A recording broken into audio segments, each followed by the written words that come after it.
के लिए ये दूसरा आमंत्रण है 2 सालों में।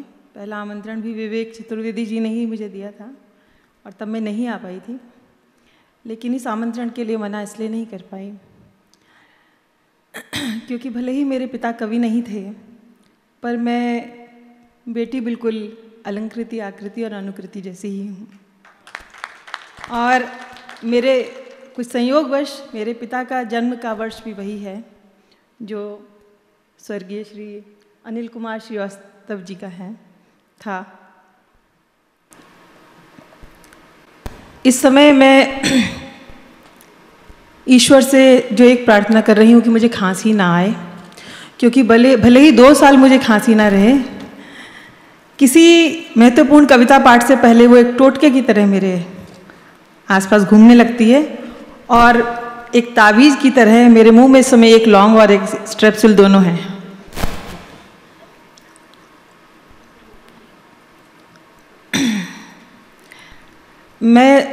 वैसे मुझे नई कविताएं सुनानी चाहिए थी, पर जबलपुर में मुझे लगता है सारी कविताएं नई हैं, तो मिला के सुना देती हूँ। समय सर आप मुझे याद दिला दीजिएगा 15 मिनट होने से पहले ही। एक कविता है भी, ये नई कविता है, कविता का नाम है भी, ब्रैकेट में पढ़ लीजिए, स्त्री कविता। वैसे मैं कविताओं को खांचों में बांटने के विरुद्ध हूँ, फिर भी मेरे हिस्से उनका विनोद था, मेरे हिस्से उनका विनोद था, गजब सेंस ऑफ ह्यूमर, ऐसे ऐसे चुटकुले कि कोई हंसता हंसता दोहरा हो जाए। लेकिन मैं नहीं हंसी, मुस्कुराई भर। मुझे अपने लिखे पर बात करनी थी, मेरे पास मीठा गला था, स्त्रियोचित लोच और शास्त्रीय संगीत की समझ।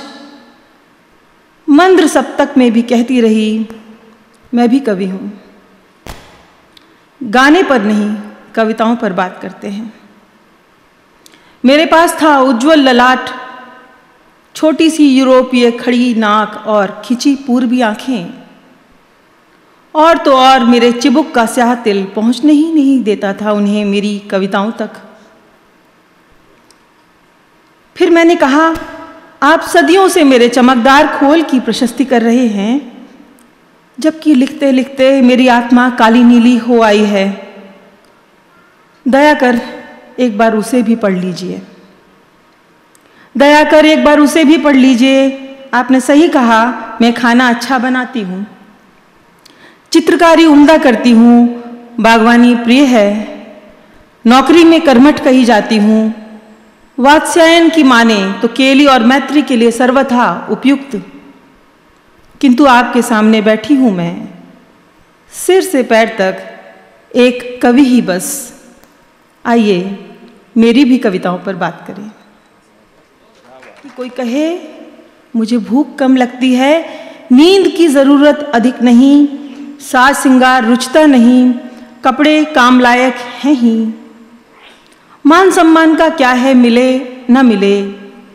यह इस दुनिया के लिए शोक की बात है कि हर दूसरी स्त्री यह कहे, मुझे इस दुनिया से कुछ नहीं चाहिए। यह इस दुनिया के लिए शोक की बात है कि हर दूसरी स्त्री यह कहे कि मुझे इस दुनिया से कुछ नहीं चाहिए, क्योंकि कुछ चाहते ही कैसा तुच्छ तो कर देते हो तुम उसे। जैसे सुनामी से ठीक पहले समुद्र हट जाता है अपने तट से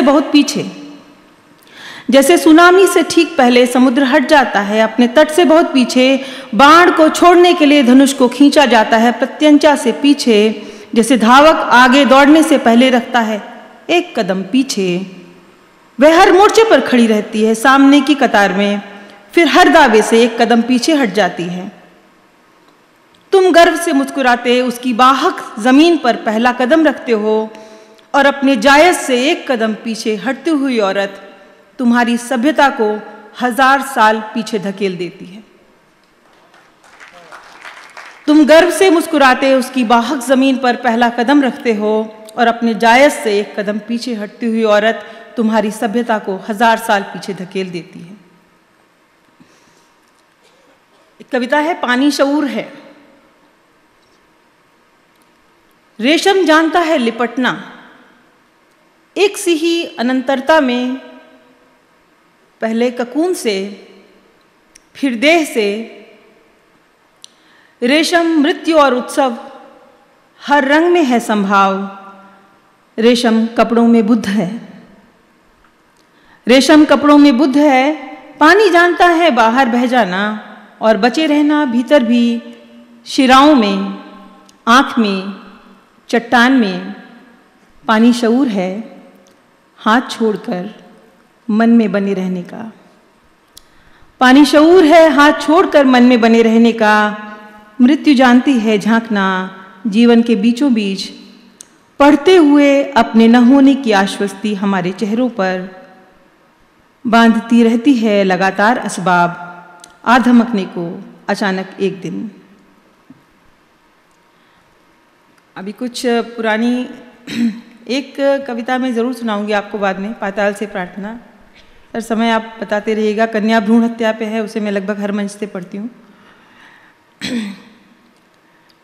कितनी पुरुष हो जाना चाहती हूँ मैं, माँ ने एक सांझ कहा, माँ ने एक सांझ कहा, संभव हुआ तो अगले जन्म में मैं भी इंसान बनूंगी। माँ ने एक सांझ कहा, संभव हुआ तो अगले जन्म में मैं भी इंसान बनूंगी। इस पूरे वाक्य में मेरे लिए बस एक राहत थी कि माँ इंसान होने का कोई बेहतर अर्थ भी जानती थी, कि माँ इंसान होने का कोई बेहतर अर्थ भी जानती थी। उसने एक के बाद एक 4 बेटियां पैदा की। यह उस बुनियादी इच्छा के खारिज होने की शुरुआत थी। यह उस बुनियादी इच्छा के खारिज होने की शुरुआत थी। फिर भी औरतें पूछती ही रहीं, हाय राम, बच्चा एक भी नहीं। और वह अभिनय और अविश्वास से शिशुओं का लार और काजल पोंछ लेती रही अपने गाल से। माँ की स्त्री में कई परतें हो गई थीं, सबसे ऊपर वाली क्लांत और उदास। इच्छाओं की जमीन पर खोदती रही जुगाड़ के कुएं, चिंता से चूम भी लेती रही बेटियों को यदा कदा। जबकि बीच में दबी स्त्री मान चुकी थी कि कोई बच्चा नहीं जना। उसने अब तक हर बार अपनी प्रसव पीड़ा को बंध्या मान चाहती रही वंश कीर्ति। सबसे भीतर वाली स्त्री को फूल पसंद थे। माँ के सबसे भीतर वाली स्त्री को फूल पसंद थे, तांत, पान और किताबें भी। यह उसके मनुष्य होने की कामना का विस्तार था और इतने गहरे दबा था कि बंजर हो चला था। आजन्म माँ की दाईं आंख से एक निपुती औरत और बाईं आंख से एक इंसान झांकता रहा। तो सुनो दुनिया, बस इतनी पुरुष हो जाना चाहती हूँ। तो सुनो दुनिया, बस इतनी पुरुष हो जाना चाहती हूँ कि तुम्हारे हलक में उंगलियां डालकर अपनी माँ के इंसान बनने की अधूरी लालसा को खींच निकालूं।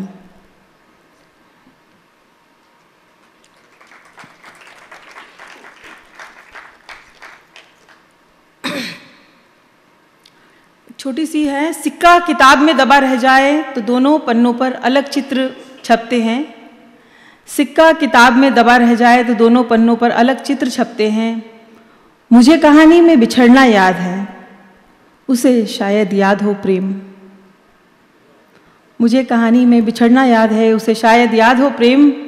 मैं जड़ से उखड़ी, उसका तना था सूखा। मैं जड़ से उखड़ी, उसका तना था सूखा। हम मिले फूल पत्ती शाखाओं में खिलने के लिए नहीं, एक साथ मिट्टी हो जाने के लिए। हम मिले फूल पत्ती शाखाओं में खिलने के लिए नहीं, एक साथ मिट्टी हो जाने के लिए।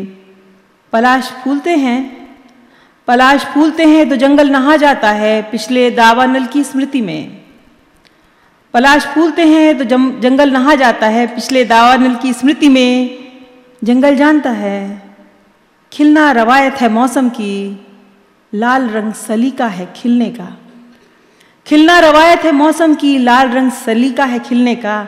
याद का क्या है, आग है लगेगी बुझ जाएगी। और आखिरी एक कविता सुनाती हूँ। वही ये मैंने कविता, ये अपने आप से वायदा है मेरा। सर कितना समय बाकी है? सुना दी। एक कविता प्रेम का समाजवाद सुनाती हूँ और फिर पाताल से प्रार्थना। प्रेम का समाजवाद। दलित लड़कियां उदारीकरण के तहत छोड़ दी गईं। दलित लड़कियां उदारीकरण के तहत छोड़ दी गईं। उनसे ब्याह सिर्फ किताबों में किया जा सकता था। या भविष्य में।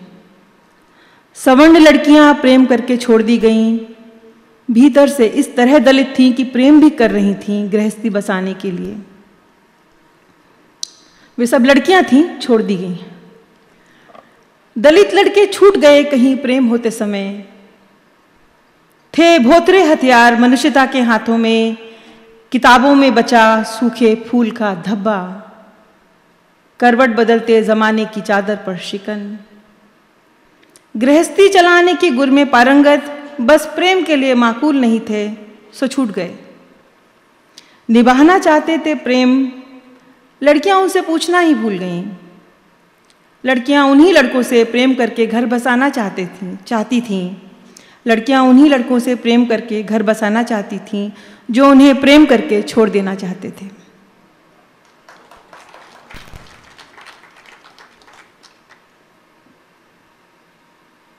पाताल से प्रार्थना। साल 2006 में कन्या भ्रूण हत्या जो जोर शोर से हिंदुस्तान भर में जारी थी, चोरी छिपे अब भी जारी है। जब ये बंद हो जाएगी तो मैं ये कविता पढ़ना बंद कर दूंगी। पंजाब के पटियाला, करनाल तथा हरियाणा के सिरसा में कुछ निजी अस्पताल दर्ज हुए, जिनके पिछवाड़े सोद्देश्य खोदे गए कुओं में से सैकड़ों की तादाद में अजन्मे कन्या भ्रूण और नवजात बच्चियां बरामद हुई।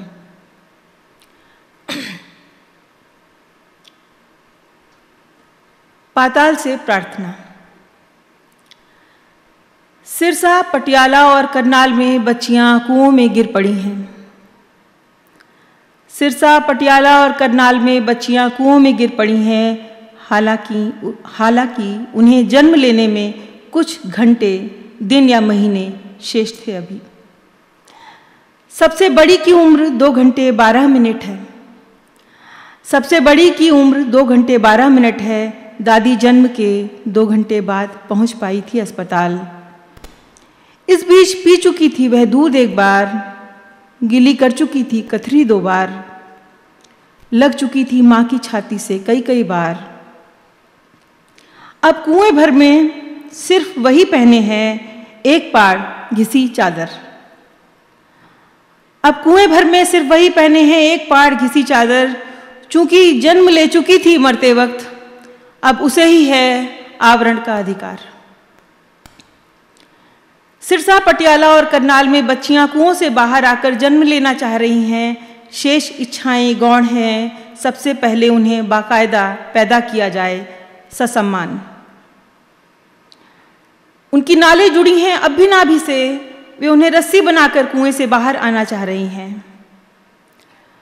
उनकी नालें अब भी जुड़ी हैं नाभि से, वे उन्हें रस्सी बनाकर कुएं से बाहर आना चाह रही हैं। वे उन्हें आम की शाख पर डाल झूला पींगना चाह रही हैं। वे उन्हें आम की शाख पर डाल झूला पींगना चाह रही हैं। वे उन रस्सियों पर गिनती से कूदना चाह रही हैं। सिरसा, पटियाला और करनाल में कुछ बच्चियों के फेफड़े नहीं बने अभी। हवा और रोशनी की प्रार्थना गा रही हैं संवेद, जबकि उन्हें पता है आसमानों का ईश्वर पाताल के बाशिंदों की नहीं सुनता। जबकि उन्हें पता है आसमानों का ईश्वर पाताल के बाशिंदों की नहीं सुनता। कुछ के पांव नहीं बने अभी, कुछ की उंगलियां कुओं से बाहर आकर पंक्तिबद्ध अस्पतालों में जाना चाहती हैं। आंखें अक्सर बंद हैं सबकी, आंखें अक्सर बंद हैं सबकी, फिर भी देखना चाहती हैं सोनोग्राफी मशीनें, ऑपरेशन थिएटर, फोर्सेप्स और नश्तर। छूना चाहती हैं ग्लिसरीन के इंजेक्शन, सीसा, गला घोंटने वाली उंगलियां। करना चाहती हैं जरा ताजुब, करना चाहती हैं जरा ताजुब। कितना लाव लश्कर खड़ा किया है रे एक बस हमारी आमद रोकने के लिए इस दुनिया ने। बहुत शुक्रिया।